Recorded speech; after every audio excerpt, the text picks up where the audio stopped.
อีก2 วันความมันกำลังจะบังเกิดนำโดยน้องธิดาลาวซิดพีเคและก็น้องไอศรีวิไลงานแห่เทียนพรรษาทานผู้ชม FC แฟนคลับครั้งแรกของน้องธิดาลาวสบายดี FC แฟนคลับมาพบมาพ่อกันช่วง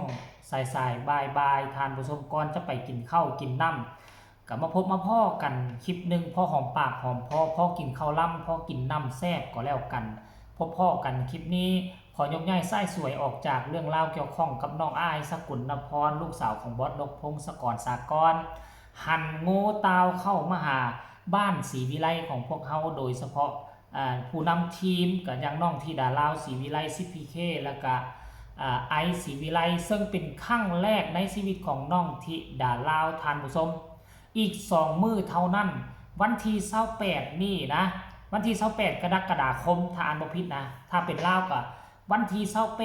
28กรกฎเนาะลาวเขาเอิ้นว่ากรกฎธิดาลาวไปกินข้าวนมก้นบ้านก่อนกับสปป.ลาวไปบ้านโพนยานางแสดงว่าวันที่28ปึ๊บมัน29 30หรือวันที่1นี่น้องธิดาลาวจะต้องข้ามโขงไปเยี่ยมยามถามข่าวแม่บังเกิดเก้าช่วงนี้สุดค่อนข้างว่าสุดแต่กับบ่นักดอกว่าถึงมือหมอแล้วทุกคนด้วยความเป็นห่วงเป็นใยพอผู้ศรีวิไลวางแผนจะพาลูกข้ามไปดังที่ค่อยเฮ็ดคลิปนึงเมื่อวานนี่หั่นล่ะเนาะซึ่งวันที่28นี่มันเป็นงานหยังว่าตี้ทางผู้ชมคอนเสิร์ตบ้านศรีวิไลคอนเสิร์ตว่าซั่นเด้ไอศรีวิไลธิดาลาวศรีวิไลเคศรีวิไลขึ้นห้องบนรถแห่ขบวนแห่เทียนวัดบ้านธาตุหนองบัวไปทุ่งสีเมืองอำเภอเมืองจังหวัดอุบลราชธานีปาดโถบ่ได้เป็นเวที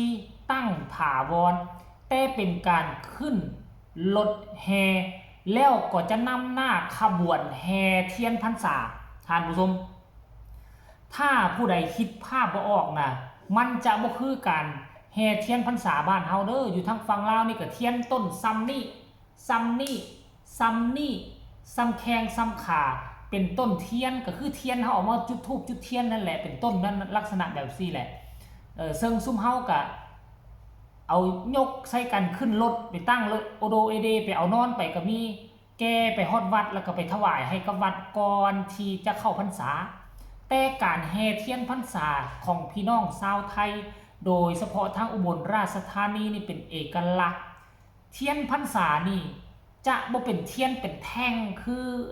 คนลาวเฮาเห็นเฮาเอาไปถวายวัดนะจะบ่เป็นแบบสั้นบุญประเพณีการแห่เทียนพรรษานี่คือการตกแต่ง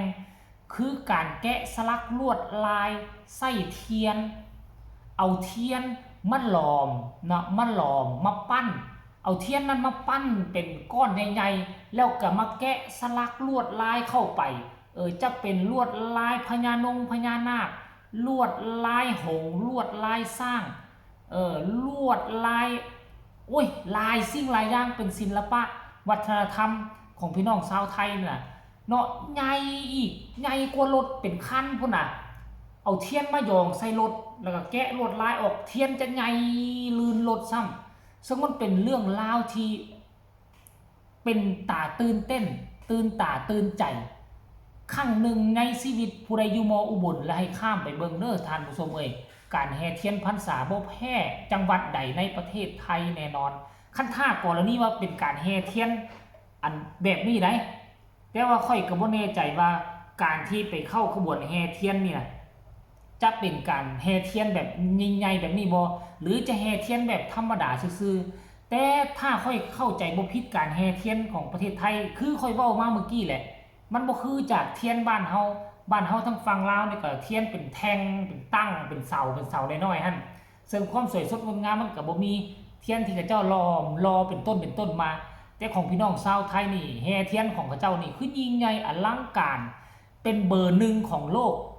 อยู่ในโลกนี่บ่มีประเทศใดที่จะเฮ็ดวิธีแห่เทียนละเป็น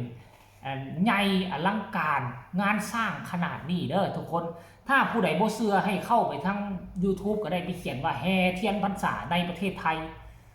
จะออกขึ้นมาเปื่อยหลายโลดจะแตกต่างจากบ้านเฮาอย่างชัดเจนคนลาวเฮาส่วนใหญ่ก็ฮู้แต่ยังมีส่วนน้อยบ่ฮู้ว่าการแห่เทียนพรรษาอยู่ทางฝั่งไทยนี่เขาเจ้าเฮ็ดแนวใด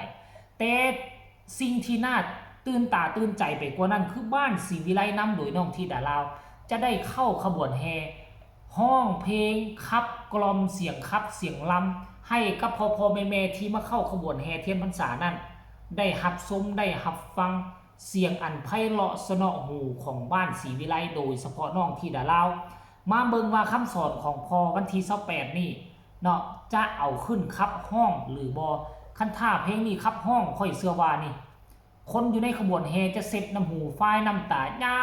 งแห่เทียนพรรษาไปนำห้องให้คิดฮอดพอไปนำย่านว่าเป็นแบบสั้นอยู่เด้อท่านผู้ชม FC แฟนคลับเอ้ยเนาะเดี๋ยวมาเบิ่งบ่นี่หลังจากที่พอผู้ศรีวิไลโพสต์เคลื่อนไหวไปประมาณ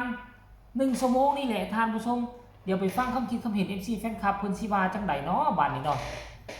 คอมเมนต์แรกก็มาเลยเพิ่นบอกว่าตกลงว่าได้ขึ้น3คนเลยเหรอครับอาจารย์ผู้สุดยอดแล้วครับลูกๆบ้านศรีวิไลของเฮาเนี่ยคนนี้ก็บอกว่าที่หนึ่งในใจไปเลยขอปรบมือสมเสยได้ขึ้นทั้ง3คนว่าซั่นเด้ต่อมากับคอมเมนต์มาคนนี้เนาะขอให้เฮงๆปังๆเด้อ3อ้ายน้องรอชมอยู่นะครับว่าซั่นเด้คอมเมนต์นี้ก็บอกว่าพี่น้อง3ศรีวิไลสุดยอดดังๆปังๆครับ